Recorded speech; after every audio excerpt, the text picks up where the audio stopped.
Howdy folks and welcome to Devlog Part 2.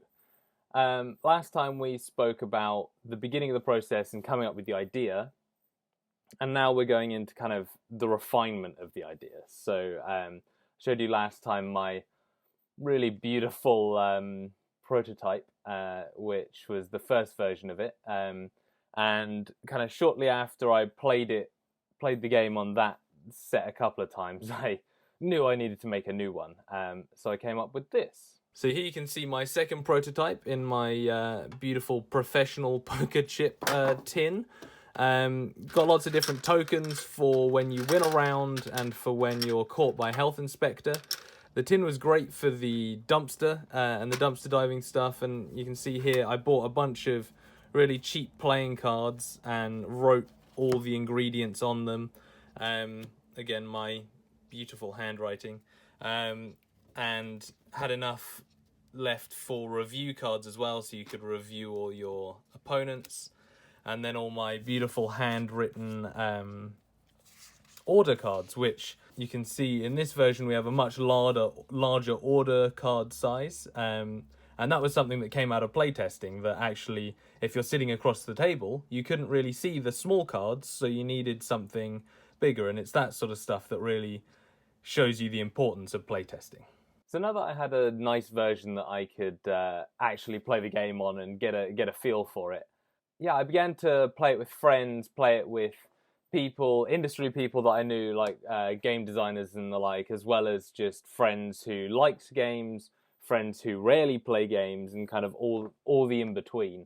Yeah, it's great to play with these people and get a good idea of the things that are working and not working.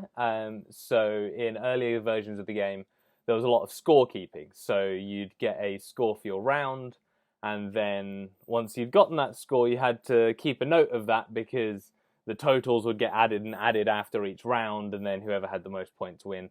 It felt like a lot of mental maths. It felt like half of the game, you got the fun bit out of the way, and then did your mental maths, and then you could go on to the next round. You had to keep a score. So really paring that back helped with the flow of the game and stuff like that. So now once you win a round, you get a token, and the game moves on to the next round. You don't need to keep scores or anything like that, which I think helped the flow a lot.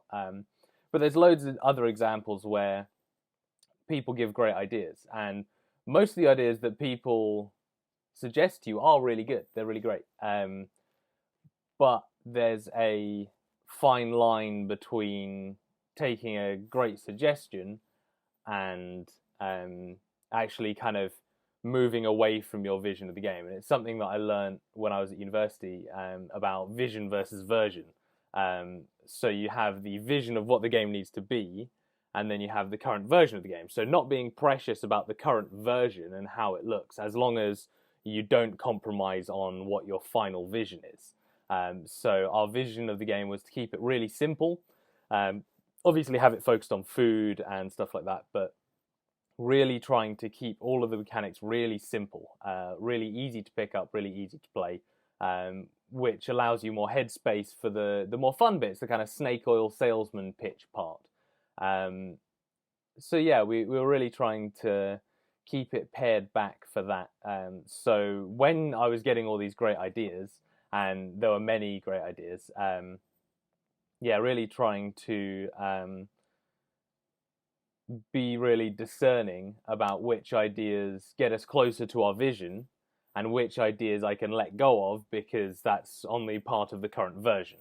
And I think that's a really important part of the design, of any sort of design, as you think about what you want to bring to life in this game and what sort of experience you want them to have, and all that sort of stuff is really important to keep your vision really clear,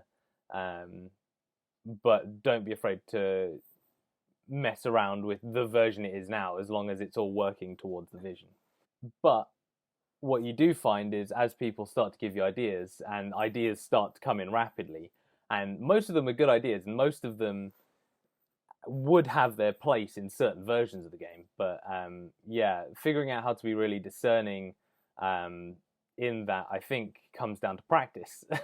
As you get given new ideas and new ideas and new ideas, figuring out which ones actually could be good if you're going in a certain direction, but actually because you're not, to discard them, some of them to kind of hold on to for later, and then some of them to try and implement and see how that works.